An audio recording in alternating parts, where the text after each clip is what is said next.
of the boards in town has demonstrated a great sense of cooperation in this town.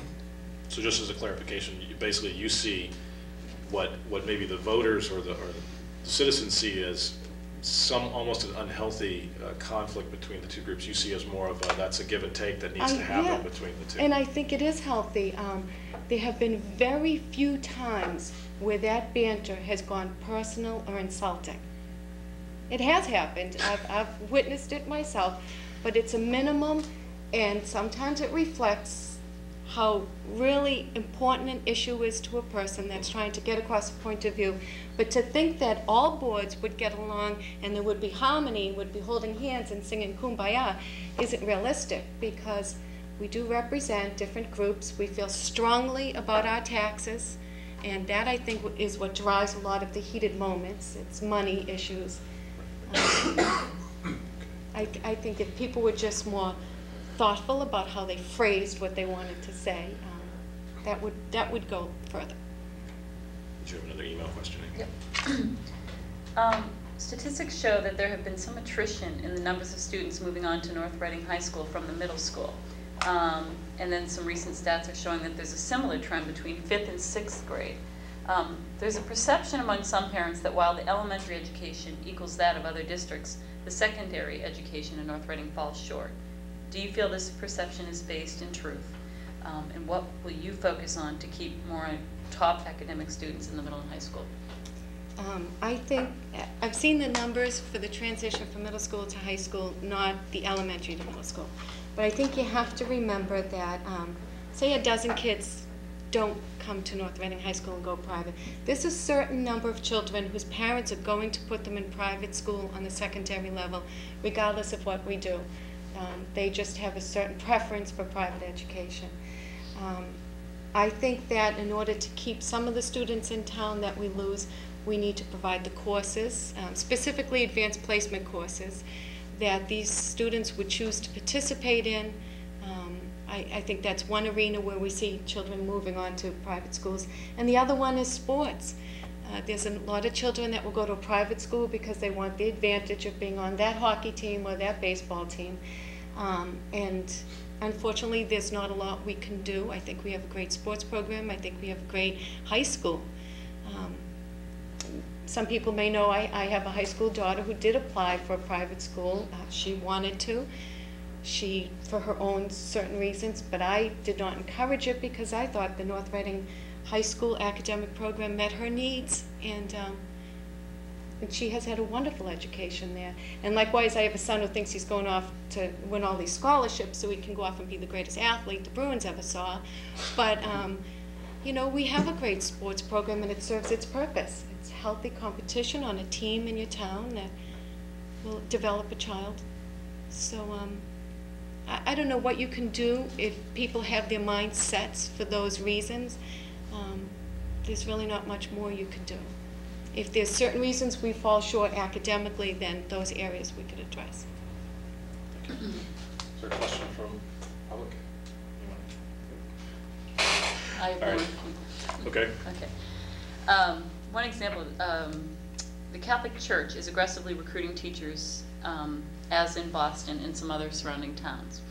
With the demand for teachers outstripping the supply, how is North Reading going to attract and keep quality instructors and maintain the high level of education we enjoy today?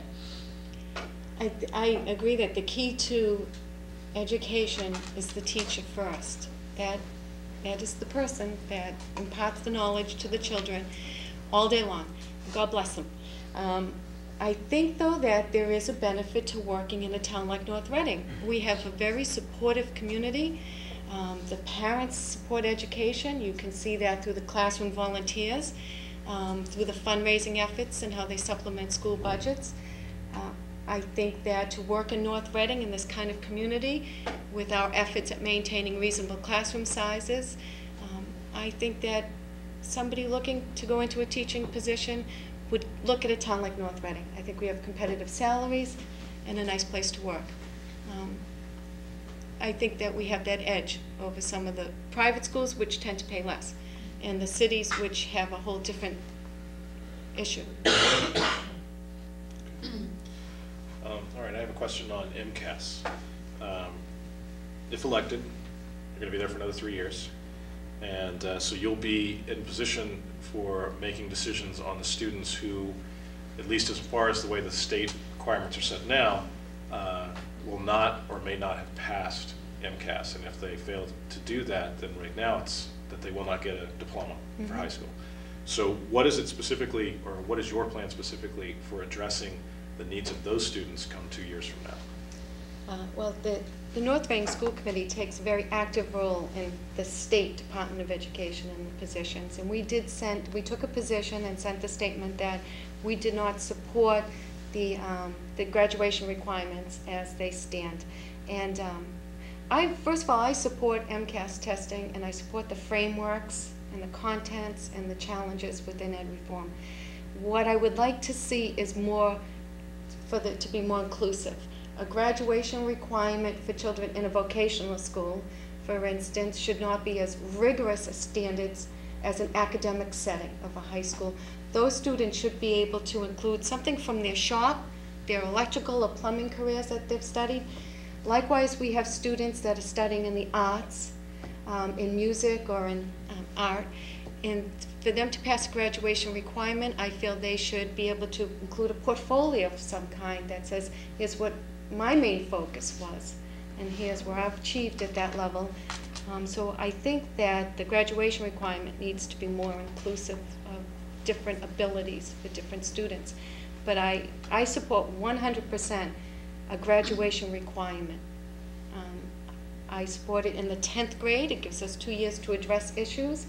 I support testing in the years prior to 10th grade. Currently we do it every year. Originally it was at the 4th grade and the 8th grade and the 10th grade. Now we're testing every year, so by the time a student reaches the 10th grade, they're prepared for that test. As far as immediately though, I've always been in support of a summer school program in North Reading, and I think that we need to find a funding source to put in place a program over the summer months for students that are just not on that September to July swing of the school system as far as grasping the knowledge and being prepared for the next grade. So I think that would be one way to help children move towards that test. Just to come back to this and be a little bit more pointed, because basically everyone's had similar answers, and so I'll come back on this. MCAS, if nothing changes, MCAS is a requirement for graduation. Yep. So now you have, say it's 5 students, let me put a number on it, that have not, over the 4 times that they could take it up until their seniors, pass it, and they're not looking to get their diploma. What do we do for those kids coming in who, whatever may have happened or whatever their push may be, what are we going to do for those kids if you're the school committee? Well, I don't think you wait until they've taken it the 4th time. I think there needs to be intervention. If a child in the 10th grade takes it and we know tomorrow that they've failed, I think we need a program in place this summer. And then when they enter the 11th grade, they need to be tested again in the early fall. And there has to be an improvement. And that improvement needs to be measured, and a program has to be in place to track that child throughout the year. Some staff member who is solely responsible for watching these students so that when they take it until the 12th grade, their final time, that they have passed it. We can't just sit back and say, come back in the fall and take the test or go off and take an enrichment program. We need to shepherd that person, that child, through that process. And fortunately, in the budget, we've added guidance counseling at the high school, which is specifically what we need for kids that are falling through the cracks. Thank you. Question from the Brad Jones, 251 Park Street. I just thought, while you're addressing MCAS, that perhaps this is the first year the state has recognized that, in terms of there was $40,000 appropriated or coming in the coming school year for MCAS remediation. I'm not sure the school committee has dealt with how they're going to spend that, be it Saturday classes, summer classes, but hopefully that is a step forward for those 5 or 10 or whatever, and maybe that can begin to address the summer school issue at the same time. Thank you. I have another question, and I know you dealt with this. It's a question we have on the candidate profile, and it's a question of contract negotiation. A very big chunk of the school budget is made up of salaries. And so the the contract negotiation for salaries is in a lot of ways more critical maybe for the school department than any of the other departments. In this previous budget year, or the year that we just finished doing the budget for, you have Prop 2.5 that limits you to 2.5 increase in revenue, yet the salary increase with the effect of steps and others took it almost up to 5.8%. So you had a large increase in salaries, and contracts are coming up for the renegotiation this coming year. Can you tell me exactly how you think, as a school committee member, you're going to address that particular issue if you're elected? As far as how we approach contracts with our unions? However you'd like to Okay. answer that. You were pretty extensive in your profile, so that's... Well, the 2 terms I've served on the school committee, we've tried bargaining in 2 different ways. One was collective bargaining, which is traditional bargaining. And we felt after that process that what we were asking of our staff, implementing ed reform and all the changes in time and learning, and knowing the town's revenue picture, that this banter back and forth the table where you take a hardline stand was not working. The school committee knew what we had for limited funds, but the teachers union, they know that their jobs are changing under ed reform. How they approach their work day to day with students was changing, and the length of their year was changing. So we moved towards a collaborative mode. We took some training in conjunction with the teachers union, and we learned a better way of communicating, and it worked through the first phase. That contract actually addressed adding to the school year as well as adding to the school day time. And also the establishment of a professional development program through which the teachers would move towards meeting their accreditation. So we're entering onto the new phase, and I would hope that we would go back to the collaborative style. I would hope we would have some additional training, but I feel for contract negotiations to really be productive, we need to understand what it is we're asking of each other and what dollar value we place on that. And when we can understand the dollar value of 5 more days in a school year or 15 minutes to a school day, then we're in a bargaining mode. If we can't afford it, then we can't provide that. So I guess placing monetary values on what you're asking. All right, thank you. Did you have one more question? This is a 2-part question, Mark. First part of this is, I'm interested in hearing your ideas as to how we solve our immediate needs for additional space. Additional space, it's going to have to be modular classrooms. For those who have been following, I'd say 6, maybe 7 years since Dr. Troughton's been in North Reading, the first thing he did when he came here was open the little school. That was very crucial. That actually allowed us our 3rd elementary school, and we filled it quickly. And then we put an addition on it right away. So that spoke to the immediate need, and then we've moved forward and done the same for the Hood School. We will eventually build a new school to replace the Bachelor School. I am convinced that people will see that's the right way to go. But that'll take 2 years to build, so we will need modulars in the meantime. And we need them not just for classroom space, but office space and cafeteria space at the high school. So, Second part of this question. It's May 9th, and the town of North Reading has failed to pass either a new school at Swan Pond or a Batchelder renovation. What do you propose the next step for the school committee to be?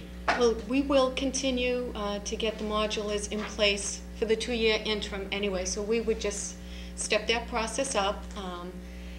And in my personal opinion would be to hold some kind of a forum where, once again, we find out what it was. Is it a money issue that people don't understand? Do they not believe the enrollment growth? Do they not understand the programs? Because I firmly believe if people are educated on the choices, that they will choose a Swan Pond school for every reason. It is financially the best program. It is the best program as far as building out our center of our town and preserving our historic district. And it is necessary to provide parity for all of our elementary school age children. And we need to address this issue so we can move on to the middle school issue. And I think folded into the new school is an opportunity to meet immediate needs at the middle school. If we could vacate the business office